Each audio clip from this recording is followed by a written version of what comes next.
back to my channel. It's me again, yung Binibini Mala Vacuum ang bungangang Zek. Ayan. So for today's video is magtutour naman tayo sa aking childhood forest memories. Ayan. So ito po yung forest na kinalakhan ko nung bata pa ako. Sorry, kailan ko pong magmask kasi meron tayong mga forest ranger na nakatingin. Ayan. So I will tour you around.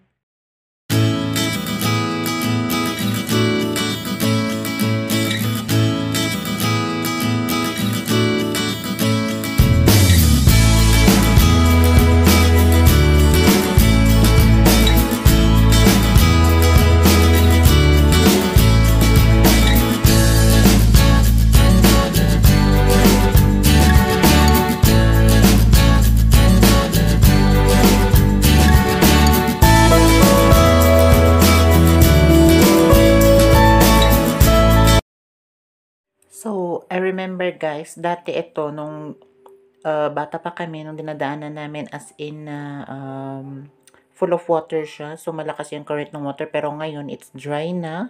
So, it's been like, I guess it's 10 years or 15 years.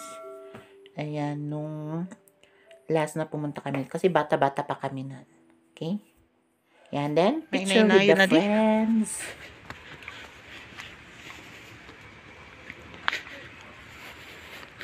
Yan, tayo pa nga nagalat na danong tayo. Agasan tayo man. Tayo gawin dito nun. Ay, man gaya man. Nagtibay kayo ah.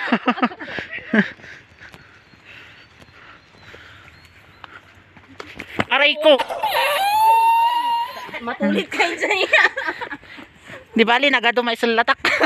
Matulit ko katanis kang i-receive. Katawaan ni Price ka. Ganyan ang barkada.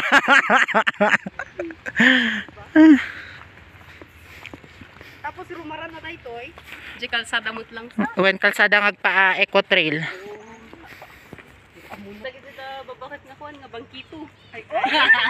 Akin-kin mo. So this is the part where we pick some pine cones and then dead trees, of course, that we're going to use for cooking, and at the same time we are playing here during our childhood days. So ayan guys, nasa sentro na kami at mukhang may mga bahay-bahay dito. So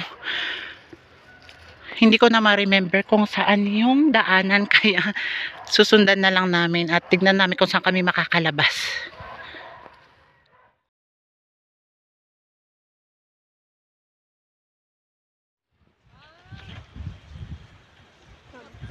Asan ba yung lion's head?